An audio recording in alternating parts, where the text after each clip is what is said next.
सके कि जो ये हमारा कमीशन आता है ना, जो हर महीने हमारे अकाउंट में आ जाएगी, हमारा घर का गुजारा आराम से हो जाए। इससे हमें बहुत परेशानी हो रही है। तो आपको लेने जाना पड़ता है? नहीं, पिछले 6 महीने 3 महीने 9 महीने का कमीशन सरकार में ये नहीं हो रहा। पेंडिंग है अभी? हाँ जी। अच्छा, ऊपर से रिलीज हो गया जी पेपर के मुताबिक, पेपर में जो आई थी हाँ। उसमें सरकार ने रिलीज कर दिया, लेकिन कॉन्फेड डिपार्टमेंट में पड़ा हुआ है।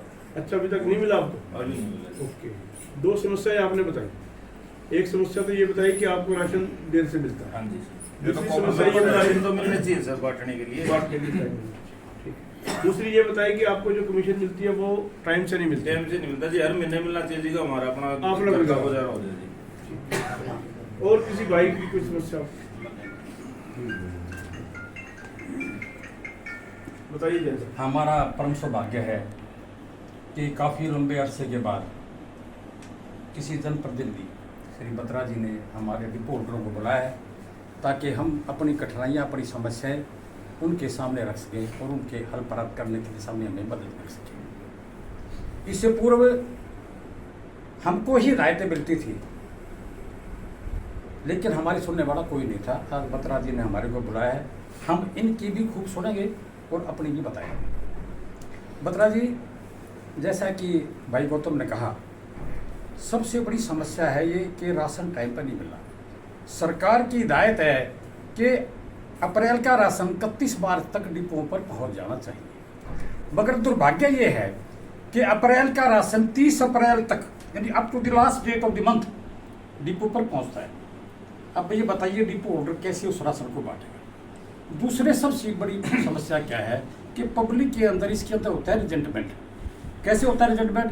पब्लिक जो है ना पूरे महीने डिपो होल्डर को फोन करती है, डिपो पर चक्कर काटती है, भाई राशन कब आएगा, क्यों कब आएंगे, लेकिन डिपो होल्डर को पता ही नहीं होता क्या आएगा कब। वो भी उनको सेटिस्फैक्ट्री जवाब नहीं देता, जिससे जो ना सरकार के बीच की छवि खराब होती है और डिपो होल्डर की भी छवि खराब होती है। तो मैं आपके माध्यम से ये चाहूँगा कि आप हमारी समस्या को हल कराएं, सबसे बड़ी समस्या। दूसरी हमारी समस्या क्या है कि कई बार हमारे को कॉन्फेड द्वारा राशन देने में गड़बड़ कर जाए, पूरा राशन नहीं दिया जाता। किसी का 30 किलो गांठ, किसी का 40 किलो गांठ, किसी का 50 किलो गांठ। अब वो मिलता है, हम महकमे को कंप्लेंट करते हैं तो महकमा हमारे को दिलवाता है लास्ट में, लेकिन इन बिटवीन अगर कोई चेकिंग आ जाए, चेकिंग आ गई, मेरा क्यों 60 किलो 50 किलो कम पाएगा, क्यों कम पाएगा, मेरा कसूर तो है नहीं, लेकिन उसके बावजूद भी मैं चोर साबित हो गया। तो मेरा यह अनुरोध है, व्हाइल अनलोडिंग द स्टफ उसी वक्त जो है ना मौके पर जो है राशन पूरा दिया जाए, फिर दे दूंगा नहीं दे दूंगा। दूसरी बात, तीसरी बात जनाब, हम भी सामाजिक आदमी हैं, समाज से भी जुड़े हुए हैं और राजनीतिक दलों से भी जुड़े हुए हैं। कोई कहीं जुड़ा है, कोई कहीं जुड़ा है। समाज के प्रति, देश के प्रति, राष्ट्र के प्रति और प्रदेश के प्रति हमारा भी कोई कर्तव्य है। हम इस बात को अच्छी भली बातें समझते हैं। प्रधानमंत्री जी ने जो ये फ्री योजना चालू करी है, ये गरीबों के प्रति बहुत बड़ी उनकी अनुकंपा है और गरीबों के प्रति उनके दिल में जो दर्द है उसको दिखाता है। हम अपनी पूरी कोशिश करते हैं कि राशन का वितरण बिल्कुल नियमानुसार करें और करते भी हैं, मगर सर हम भी इंसान हैं, कभी भी छोटी मोटी गड़बड़ गलती हमसे भी हो जाती है। मसलन एक कार्ड होल्डर आया, वो बुजुर्ग है, उसने अंगूठा तो लगा दिया, राशन क्या था, मेरा छोरा लेके जाएगा, छोरा आया 3 घंटे में, इन बिटवीन चेकिंग हुई तो 40-50 किलो बार बढ़ जाए, एक्सेस हो जाएगा, हमारे को चोर घोषित कर जाए, भाई तो चोरी है। ऐसा नहीं है सर, सामाजिक आदमी है, हमको समाज की भी व्यवस्थाओं के अनुसार चलना पड़ता है, एक दूसरे को ओबलाइज भी करना होता है। एक हमारी ये समस्या जनाब, अगर कोई ऐसी बात होती है तो कम से कम 40-50 किलो की हमारे को छूट दी जाए कि ऊपर नीचे हो सकता है। तीसरी बात, चौथी बात एक हमारी है जी चीनी। चीनी जो है मैं बिल्कुल खुले आप कहता हूँ, लोग लगो रखे, मैं खुले आप कहता हूँ, चीनी 1342 रुपये डिपो होल्डर को मिलती है और जी उसका सेल रेट है 13.5 रुपये, यानी 8 पैसे प्रति किलो डिपो होल्डर का कुल कमीशन है चीनी, जो कि इक्वल टू निल। तो सर हमारा क्या कहना है कि 13.5 रेट होने के कारण जो है 50 पैसे की आजकल कोई वैल्यू नहीं है ना, 50 पैसे की बाजार मिलते हैं ना कोई मिलते हैं। कोई डिपो 14 का बांट दे है, एक आधा 15 का भी देते हैं। 13 की बट रही है जी। अब 13 शहर में 13 अब कर दिया लोगों ने, 13 भी नहीं लेते, 13 करनी रुपए पड़ गई लेते। थी, 13 मजबूरी में करनी पड़ गई थी पोल रोक, क्योंकि फिर उस पर ओवर अगर 14 बढ़ दी तो ओवर चार्जिंग का केस लगा दे उस पर, ओवर चार्जिंग का। हालांकि ओवर चार्जिंग है 50 को बात पूरे शहर में 13 है। तो रुपए इससे बढ़ आप गई। इंचार्ज हो यहाँ के, मैं कहना चाहूंगा कि महकमे को हिदायत है 50 पैसे के ऊपर किसी डिपो होल्डर को परेशान नहीं करें। हाँ, अगर कोई डिपो होल्डर माल नहीं देता, चीनी नहीं दी, वो बड़ा ऑफेंस है, किसी ने गेहूं नहीं दिया वो बड़ा ऑफेंस है। तो कुछ हमारी ये समस्या है। दूसरी भाई ने की कमीशन की, तो ठीक है, आप सरकार को ये निवेदन कर सकते हो, हमारी सिफारिश भेज सकते हो कि डिपो होल्डर कमीशन कम से कम 3 महीने में 2 महीने में, जो मतलब मेरा 1 महीने में संभव नहीं, 8 महीने मिलना संभव नहीं है। एक हमारी बात है जी कि सरकार ने एक नया गजट नोटिफिकेशन जारी किया है 1 अगस्त से। उसमें क्या किया सरकार ने, सेक्शन 61 के तहत ये जो डिपो होल्डर 60 साल की उम्र प्राप्त कर चुके हैं, उनके डिपो जो है सरकार खत्म करने जा रही है। उनके आगे जो होना, उनको लाइसेंस जो है रिन्यू। तो मेरा उसमें ये कह रहा है कि जो बुजुर्ग है ठीक है, उनको भी सहारा मिला हुआ, उनको टाइम पास करने का एक साधन है, और जितनी बढ़िया डिस्ट्रीब्यूशन बुजुर्ग करते हैं शायद जमान चला कर पाए। और बुजुर्गों का ये है जी, उस पैसे से जो भी उसको 10-5 हज़ार की आमदनी होती है, उससे उसका परिवार का गुजर तो वैसे ही चलता है। लेकिन कितना तीर्थ यात्रा पर जाना है, कितना 10 रुपये खर्चे चोरी चलिया के देने हैं, ये छोटे मोटे खर्चे वो बड़े कर लेते। दवाइयाँ खर्चा है, बुजुर्ग होते हैं, दवाई जानी पड़ती है, आजकल दवाई कितनी महंगी हो आपको पता ही है। तो मेरा ये कहना है कि आप सरकार को सिफारिश करें कि जो 2002 के एक्ट के तहत जो डिपो बने हैं, उन डिपोओं को बेशक 60 साल की उम्र होगी, उनको जो है यथावत चलने दिया जाए। और वर्तमान जो एक्ट है 2022 का, उसके तहत जो डिपो बने उन पर जो है ना वो सभी धाराएं लागू की जाए। तो मैं ये बुजुर्गों की तरफ से, तमाम हरियाणा के बुजुर्गों की तरफ से मैं आपको, क्योंकि मैं हरियाणा डिपो एसोसिएशन का ऑर्गेनाइजिंग सेक्रेटरी हूँ, तो इसलिए मैं आपसे अनुरोध कर रहा हूँ, और आपने हमारे को बुलाया, हमारे को सुना, आपका बहुत बहुत धन्यवाद। और किसी भाई को कोई बात नहीं। आप सबको बहुत बहुत नमस्कार जी। नमस्कार। देखिए, सबसे पहली बात तो मैं एक आपको बता दूं, ये पॉलिटिकल एजेंडे की कोई पार्टी की मीटिंग नहीं है। हमारे प्रधानमंत्री जी ने एक योजना शुरू की पूरे देश में, उसका मुझे इंचार्ज लोकसभा का बनाया है, तो मेरी ड्यूटी बनती है कि मैं आप सबसे रूबरू हूँ जी। इस कारण से मैंने केवल बैठक बुलाई है, और अधिकारियों को भी इसलिए बुलाया है कि भाई आप मान लो मुझे कोई समस्या बता के जाओ और मैं इनसे अलग से बात करूँ। मेरा एक काम करने का ढंग भी है अपना, क्योंकि मैं पेंडिंग कभी कोई काम करता नहीं। मान लो किसी का कोई काम है, व्यक्तिगत भी काम है, ये तो चलो आपकी पूरी एसोसिएशन का काम है, व्यक्तिगत भी किसी का काम है, तो तुरंत मैं उनके सामने ही अफसर को फोन करता हूँ। बाद में ये नहीं कि भाई आप छोड़ जाओ जी, कर जाओ जी, मैं बाद में देख लूंगा जी, कर लूंगा, ये मेरा स्वभाव है, मैं काम ऐसे करता हूँ। ये बहुत अच्छा लगा मुझे, आज अधिकारी भी बैठे हैं और आपने भी अपनी समस्याएं रखी। देखिए, आपकी समस्याएं 2-3 तो बड़ी जेन्युइन है, मैं इस बात से सहमत हूँ। तो मैं अपनी ओर से, आप एक मुझे ना 4 लाइनें ना लिख करके भी जरूर देना। ये चारों विषय जो आपने बोले हैं जी। सबसे पहले तो आपने बोला है कि आपको राशन टाइम पर नहीं मिलता, ठीक है ना।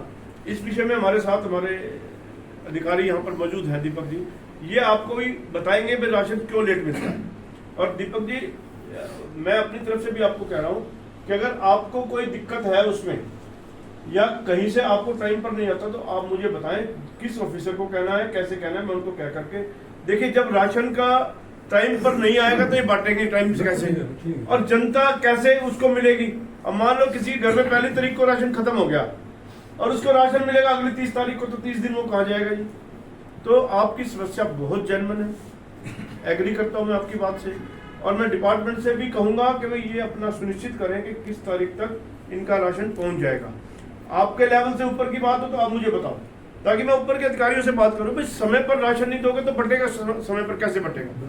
तो एक तो ये बात सबसे पहले आपने रखी, और आपने भी इस बात को रखा कोशिश की, तो मैं उस बात के लिए सहमत हूँ, मैं इसकी पुरजोर समर्थन करता हूँ। और ये बात मैं अधिकारियों को कह रहा हूँ, आपके सामने कह रहा हूँ, और इनको यदि कोई दिक्कत होगी तो इसका स्पष्टीकरण ही अभी देंगे कि भाई क्या दिक्कत है, और फिर जो इनकी दिक्कत है उसको मैं भी दूर करने का प्रयास करूँगा, पहली बात। दूसरी बात आपने कही कि भाई जो चीनी का मामला है उसमें मात्र 8 पैसे आपको कमीशन मिलती है, और इतनी तो मेरे ख्याल से आने जाने में घट भी जाती है जनाब। अगर सही तोल लगा रहा घटेगी 2 किलो मैं वही कह रहा हूँ, वो घटेगी। ये प्रैक्टिकल बात है, प्रैक्टिकल है, मतलब ये इसमें कोई अनजस्टिस वाली बात नहीं है, पर ये इनके लेवल का या मेरे लेवल का काम शायद नहीं है।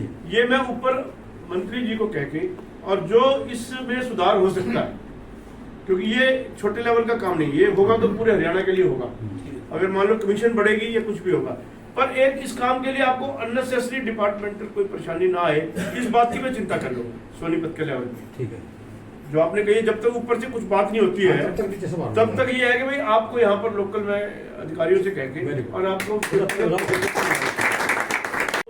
पुराने डिपो होल्डर है, हाँ जी, यही बात कही ना, हाँ जी। कि उनके लिए थोड़ा सा उनको रिलैक्सेशन मिलना चाहिए, हाँ। जो नई पॉलिसी है उसके अंदर। हाँ जी, ये भी सरकार की पॉलिसी का मैटर है, हाँ जी, तो निश्चित रूप से आप मुझे लिख करके देना, मैं मुख्यमंत्री से बात करूंगा ठीक, वेरी और 100% बात करूंगा। एक बात और मैं आपको बता दूं अपने बारे में, मैं कभी झूठ नहीं बोलता। आप मुझे लिख करके देंगे, 100% मैं माननीय मुख्यमंत्री जी से बात करूंगा और इसका जो भी सोल्यूशन हो सकता होगा वो मैं करवाने का प्रयास करूंगा, बहुत धन्यवाद। ठीक है ना। तो ये हो गया। और क्या समस्या बताई थी आपने? कमीशन हाँ, एक आपने कहा भाई कमीशन जो है 6-6 महीने 9-9 महीने नहीं मिलता, ये निश्चित रूप से बिल्कुल गलत बात है। जो एक मेहनत करता है व्यक्ति, उसको उसके साथ साथ उसका मेहनताना मिलना ही चाहिए और बड़ी जिम्मेदारी की चीज है आपकी। देखो ना, आपको राशन मिला, आपने उनको बांट दिया, तो ये बहुत जिम्मेदारी की बात है कि भाई आपको राशन की कमीशन टाइम पर मिलनी चाहिए।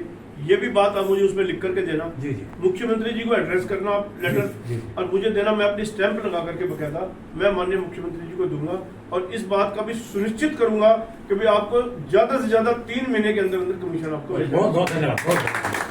सहमत नहीं। एक विषय वो आपने बताया कि भाई बेटा आया, बाप आया, उसने अंगूठा भी लगा दिया और ये काबिल राशन बाद में ले जाऊंगा। देखो, इस बात को आपकी कोई नहीं मानेगा, मैं आपको सत्य बता रहा हूँ, सही बात है। और गलत हाँ किसी चीज की नहीं बनूंगा। अपने डिपो का रिकॉर्ड आप ठीक रखें, इस बात की चिंता आपको करनी पड़ेगी। जो भी भाई आए उसको सीधी सीधी बात कहो, भाई या तो अपने बेटे को साथ लेके आ, कि जो राशन साथ के साथ आपका ले ले। देखो, मान लो इन बिटवीन सीएम फ्लैग ने आपके छापा लगा दिया, मैं आपको सच बता रहा हूँ, कोई आपकी सुनवाई नहीं करेगा और हमारे जैसा व्यक्ति भी आपकी पैरवी नहीं कर पाएगा, क्योंकि ऑफेंस इज ऑफेंस। देखो, मैं इस बात को आपको बड़ा स्पष्ट बताना चाहता हूँ। जी ने आपको बताया, काफ़ी अच्छा बताया। तो मैं कहना चाहता हूँ कि भाई देखो, कुछ चीज़ें होती हैं, जैसे महकमे में आप कह रहे हो कि भाई लेट राशन पहुँचता है। लेट राशन पहुँचने का जो भी कारण है वो मतलब हमारे लेवल से ऊपर है, आप भी समझते हो इस बात को, क्योंकि जो राशन पहुँचाया जाता है वो ठेकेदार के माध्यम से पहुँचाया जाता है। ठेकेदार के पास में उतनी गाड़ियाँ होनी चाहिए, वो टेंडर होता है, वो टेंडर के अकॉर्डिंग चलता है, वो सारी प्रक्रिया टेंडर के अकॉर्डिंग चलती है। और जो सरकार की गाइडलाइन होती है उसी अनुसार भाई आरओ कब जारी हुआ, कब तक वो उठाना है, वो सारा काम चंडीगढ़ से डिसाइड होता है, ठीक है। और उसमें वो डेट बढ़ती भी है, अगर मान लो 30 तारीख तक अगर आपके पास पहुंचता है तो कई बार आपने देखा अभी 3-4 महीने से लगा था कि भाई उसकी एक्सटेंशन की गई है, 8 तारीख तक वो राशन बंटवाना गई है, तो उसके लिए आप लोगों को टाइम भी मिल जाता है, कोई इसमें बड़ी बात नहीं। तो कोशिश ये करें कि भाई अपना जो आपको 8-10 दिन एक्स्ट्रा मिल गए हैं उसके अंदर अपना टाइम से राशन बांट दो, बहुत आगे, ठीक है।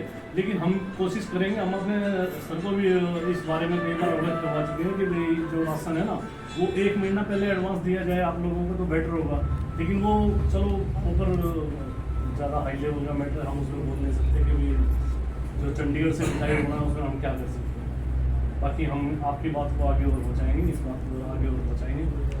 और आपका कमीशन जो है वो कन्फर्ट से जारी होता है, ये अलग मैटर है देखो, क्योंकि कन्फर्ट अलग विभाग है, हमारा अलग विभाग है। लेकिन फिर भी हम अपने डीएफएससी साहब को इस बारे में अवगत करवाएंगे कि इनका जो कमीशन है वो ऊपर तक अपनी बात को, आपकी बात को पहुँचा के और इस बात का भी सॉल्यूशन और जाते मेरे को बताते भी हैं वो लोग, कभी मेरे कट्टे रह गए, मेरे 2 कट्टे रह गए, मेरा 1 कट्टा रह गया, 30 किलो रह गया, 50 किलो रह गया। मैंने हर एक को मैसेज भी किया है और आप लोगों को बार बार करता भी रहता हूँ। अगर आपके बिल पे क्वांटिटी नहीं लिखी हुई और उस पर आपको जबरदस्ती कहते हैं ले इतना माल पूरा हो गया, 100 कट्टे पकड़ 50 क्विंटल माल पूरा हो गया, नहीं, ऐसा मत लो आप बिल्कुल। उस पर अगर क्वांटिटी लिखी हुई है तो ही उसको रिसीव करो, उसके बाद में कोई नहीं सुनेगा आपकी। आपने रिसीव कर दिया पर्ची पे, आपको लग गया कि हाँ भाई मेरा राशन आ गया, उसके बाद आप रिस्पॉन्सिबल हो, आपको ही बताइए चीज़। कोई एक भी आदमी ये कहते कि भी मेरे पास फ़ोन किया और मैंने उसके बारे में आगे अवगत ना करवाया या उस पर प्रेशर डाल के कट्टे ना दिलाए।